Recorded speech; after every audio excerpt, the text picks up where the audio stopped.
Remember, every single time that you have a launch, every time you do anything in business, you're always going to have fewer people purchase than there are the number of people left over.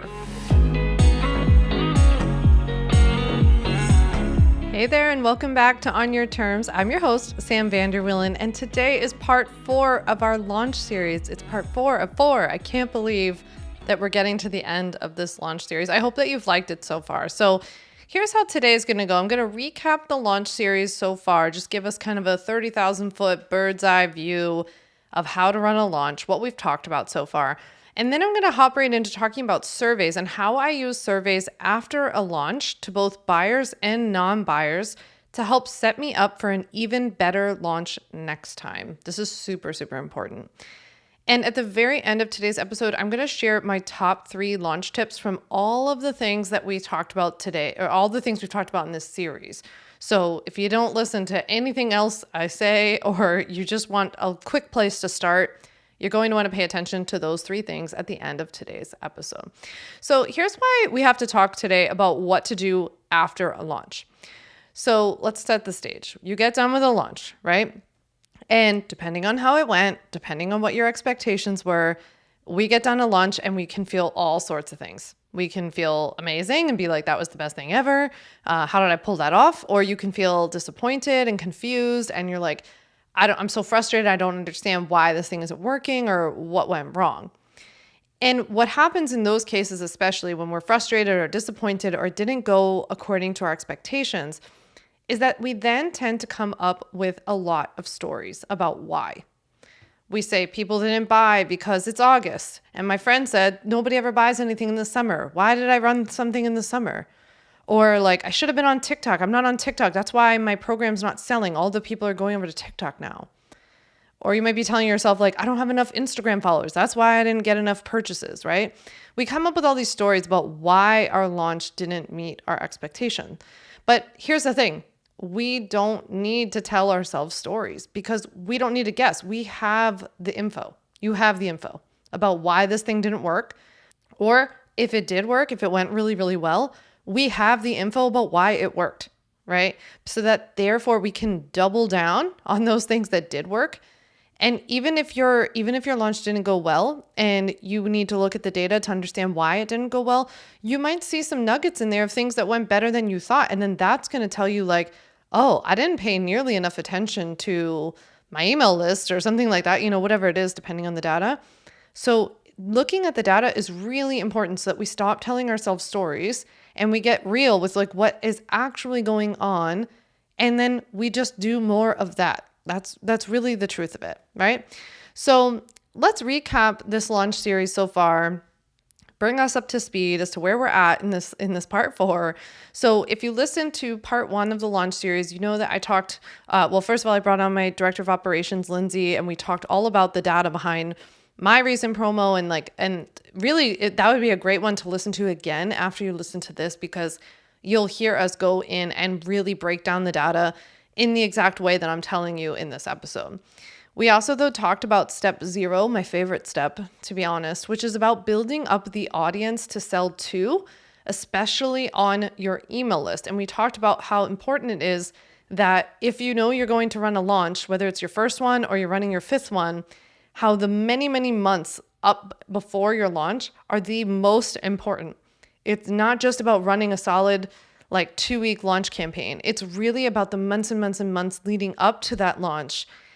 Who you get into your audience, how you've nurtured them, whether you've attracted the right people, and then frankly, the size of that audience. That's what we talked about a lot in part 1, because when we get realistic about the fact that, somewhere between 1% and 3% of people in your audience will actually purchase your product, it's a very small number, right? Until your audience size starts to get bigger and bigger. So it's just a helpful way to kind of reset expectations and then focus on what's most important, which is building up an audience of the right people who are primed and ready and need your product or your service. Now in part 2, we talked about the pre-launch hype, the invite period, and the live events. We talked all about how I have seen with my own data and my own situation, I'm finding that it's so helpful to prime people for weeks and weeks leading up to a launch that something's coming. And you know that I shared in that episode that I have found that the more like forthright and honest I am about, hey, this is coming. Like, let's say I have a live webinar coming, like the live webinar is coming, but also right after that's going to be a sale. And I'm even starting to telegraph like what the sales are. That is working really, really well. I think just getting people prepared and never taking for granted that people are really busy. They have a lot of content being thrown their way. They have a lot of things on their plate, and we are not the center of their universe, right? So that's really important to keep in mind. There needs to be a lot of hype, but we also talked about it from this perspective of like momentum and this positive thing of like really going into your launch with a really excited and positive attitude, a lot of energy, maintaining that energy going into it no matter how this launch is going, and then inviting people and getting really specific and like getting really creative in stories and elsewhere to get people into your live event if you're going to have one, like a webinar. Now, last week in part 3, we talked all about the sales period. So I broke down all my favorite ingredients to a good sale. I broke down the timeline that I tend to follow for like a fast action period, maybe even a little mid-cart action, and then the close cart period, and talked about what could happen after that sale, like even with something like a down sell. And we talked about things like urgency and how important urgency is and how you can use urgency responsibly. In my opinion, we do have to use urgency to get people to take some action. It can't be super open-ended, but we can also do it in a non-sleazy way.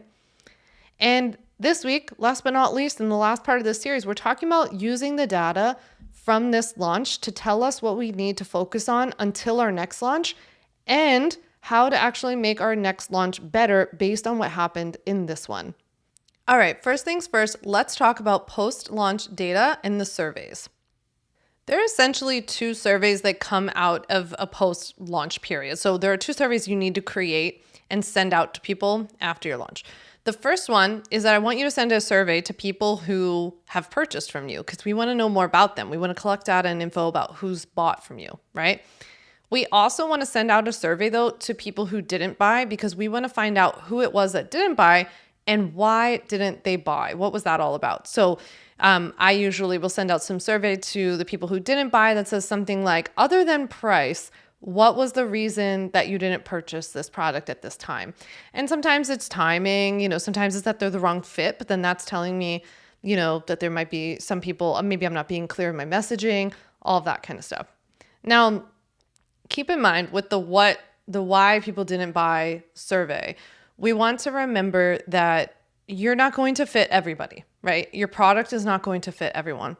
So just because somebody says something in their why I didn't buy survey doesn't mean that you need to necessarily take that one person's answer and be like, now I got to change my business model because this one person said this thing, right? You also have to remember that it's always going to be too expensive for some people. And that could be like true, like they literally can't afford it, or it can be that it's not a budget priority for people too, right? Like we all see things differently in terms of what's worth it and what's too expensive. And some people might spend money on things that you don't think are worth it and vice versa. So it's more about seeing general trends here and common responses. I know that like when I only ever had the Ultimate Bundle, for example, and I also have always sold individual legal templates, like a la carte, you can buy like any contract you want on my website and all that kind of stuff. People would always respond to that survey about the Ultimate Bundle if they didn't buy it, and they would say, oh, I always just wished you had a smaller package, right? Like, is there some other option? And so one thing that told me was that I needed to work on awareness that I also sold a la carte legal templates. And so that's something I started to integrate more into my marketing. The other thing it told me was that maybe there was a possibility for a smaller package. And so I created something called the Legal Foundations Pack, which gives people just one contract template, a training on how to form an LLC, and a mini disclaimer. And so, you can use it to create maybe another product, or you can use it to, like I did, to reflect and look back on your marketing and go, oh, yeah, maybe I'm not making it super clear that I don't just sell this one thing, right? So there's a lot that you can learn from that survey, but I also don't want to encourage you to like shapeshift yourself depending on what people say, because you'll end up creating like a 30-headed monster business, and nobody wants that. Now, that pretty much covers the people who didn't buy, but what about the people who did buy from you during this launch? Now, whether they're 2 people, 200 people, 2,000 people, We want to collect info on them and really get to the root of where they came from and why they purchased from you. I also want to know really what did they consume. So let's break this down a little bit more. So I want to know specifically, where did these people originate from? Like, where did they come to me as a lead initially? Like, where did they enter my business? Did they find my podcast? Did they Google search? Did they find me on Instagram? Was it an ad, referred by a friend? Like, whatever it was, right? And you might have lots of different things. Maybe you do some in-person stuff, but we will really, really want to know where they came from. Now, when it comes to an online business, we can use technology to our advantage, and we can use unique links to track where people come from. So if you have, for example, a live webinar that you're promoting or a challenge that you're promoting, you can use unique links around the internet on your website. You could have one, link for people to sign up. On Instagram, you could use a different one. On, in your email list, you can use another one. On your podcast and your show notes, you can use a different one, so that there at the end of the launch, you can look and we were able to sit down and say, X number of people signed up from the show notes of On Your Terms, right? And this was actually a really good example. So we tracked the links of who signed up from On Your Terms for my live webinar in my February launch.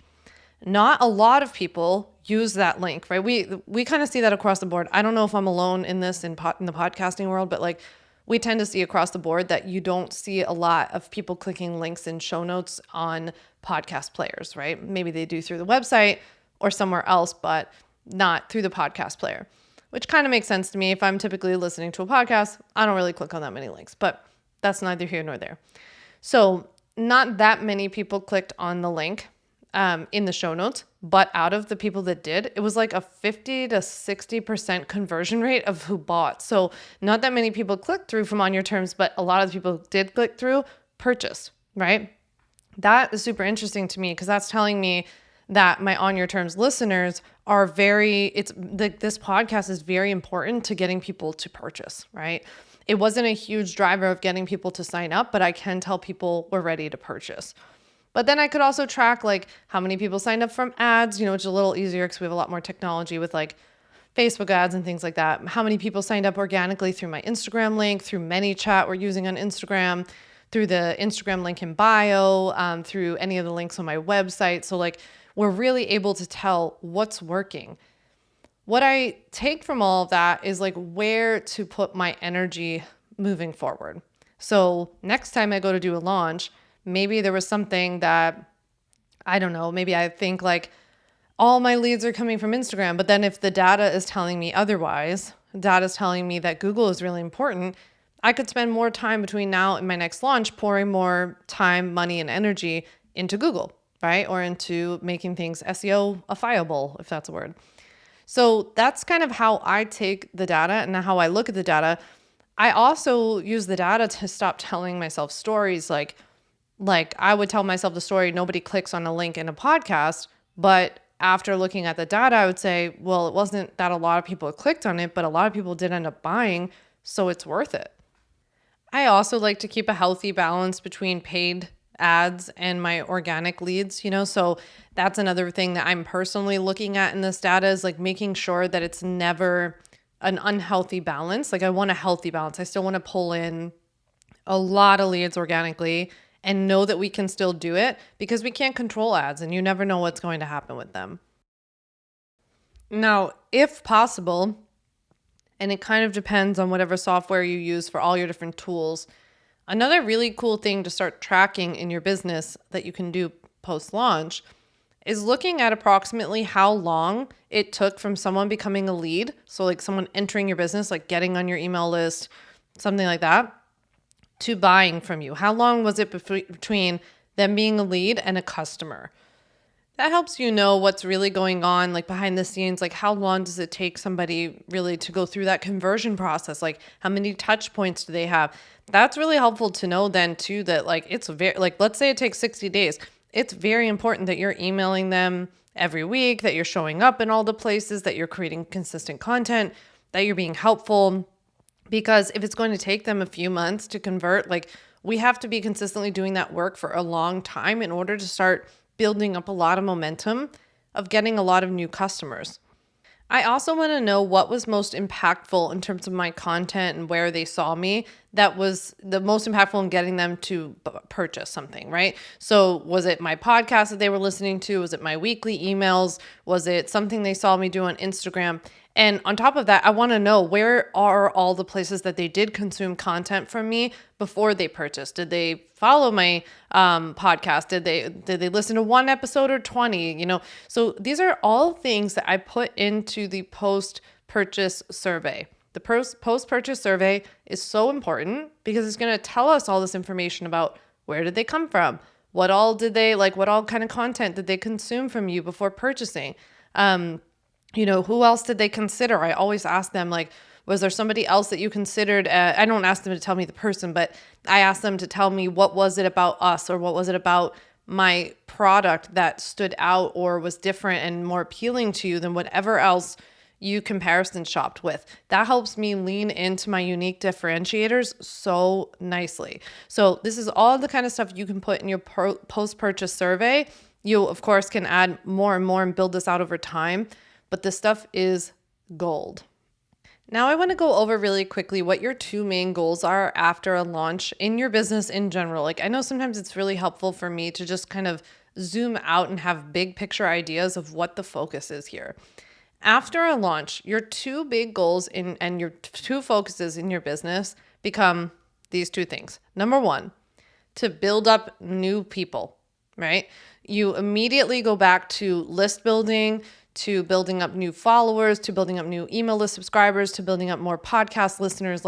I need new people. That is literally the day after my launch this past February. I turned around and created a whole bunch of evergreen content to pull in new leads. So I created some reels, did some different things that I was like, I just need some good, big cornerstone content that will pull people in and bring new people into this audience.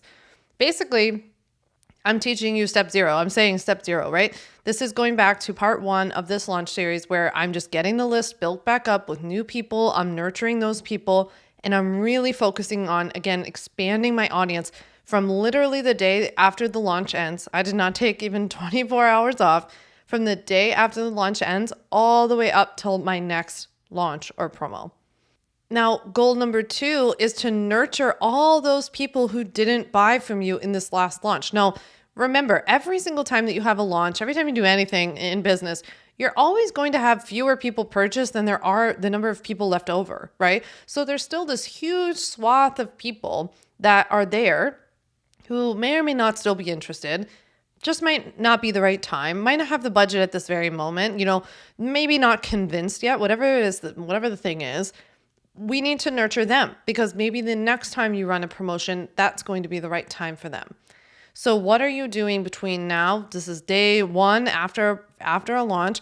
What are you doing from that day 1 until you run your next one to earn their trust, to get them ready, to prime them ready to buy, right?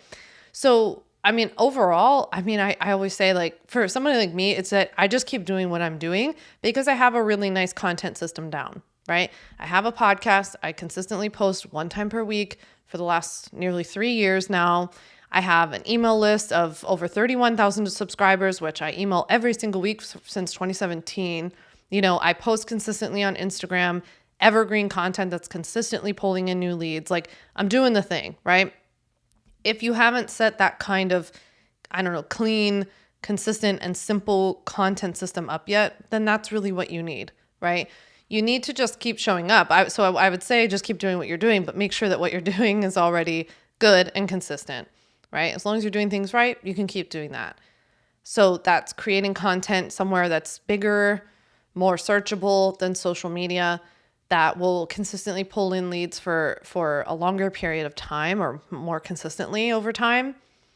Posting there using SEO tactics in mind for when you're creating content like a podcast or creating a YouTube video. We want to make sure it's not just titled, but the topic is actually on something that people want to watch. It's searchable, right? We're creating things on social media that are able to keep pulling in leads over the course of this entire period between when your launch ends and your next launch.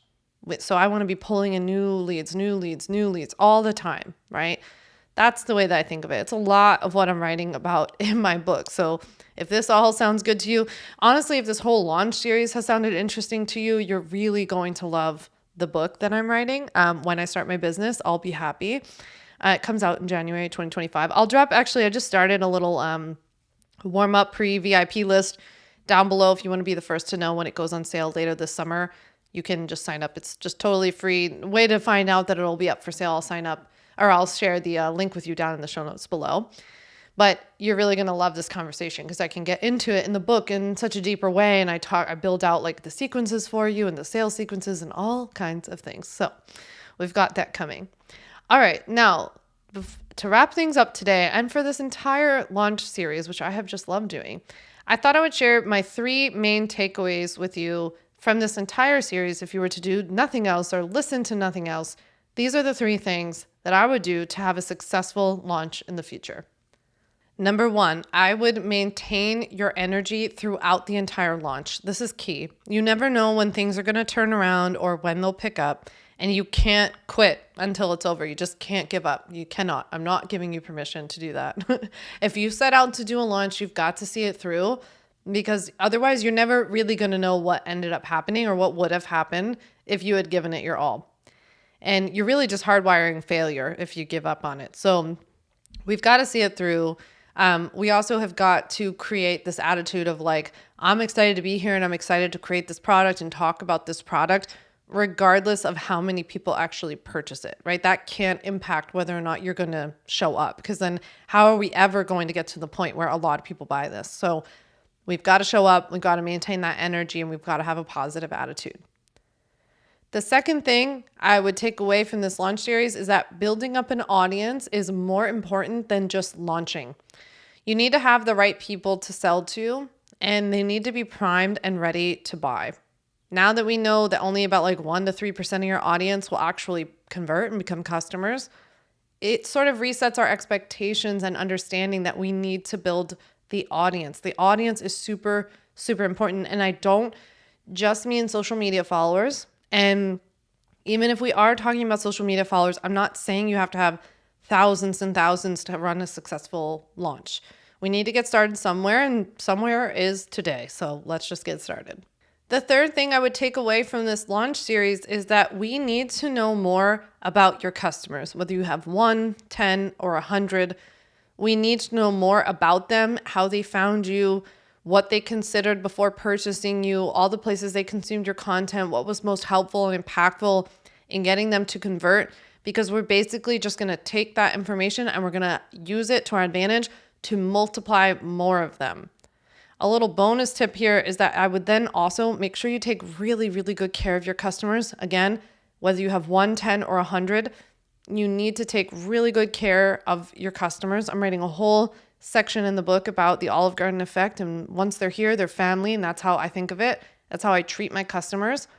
It's really important because not only could they become repeat buyers, or maybe you sell the kind of product that, retention is really important for you, like a membership where you need them to keep paying and stay on as a customer.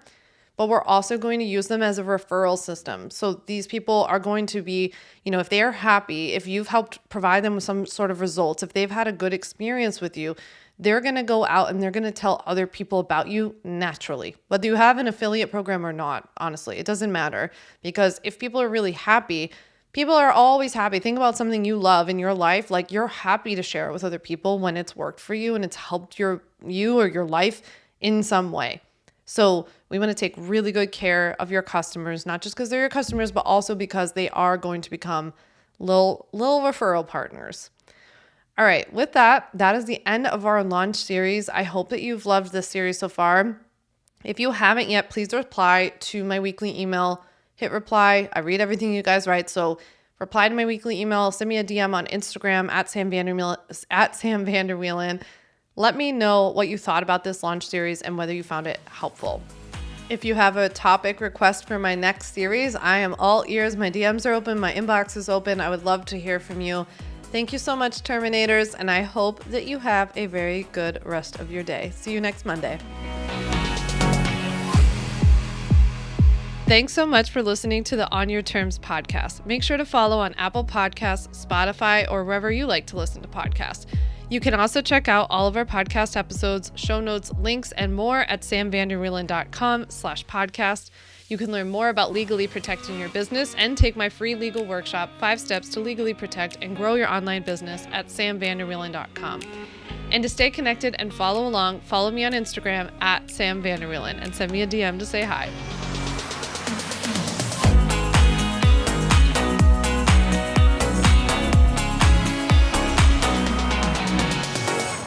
Just remember that although I am an attorney, I am not your attorney, and I am not offering you legal advice in today's episode. This episode and all of my episodes are informational and educational only. It is not a substitute for seeking out your own advice from your own lawyer. And please keep in mind that I can't offer you legal advice. I don't ever offer any legal services, but I think I offer some pretty good information.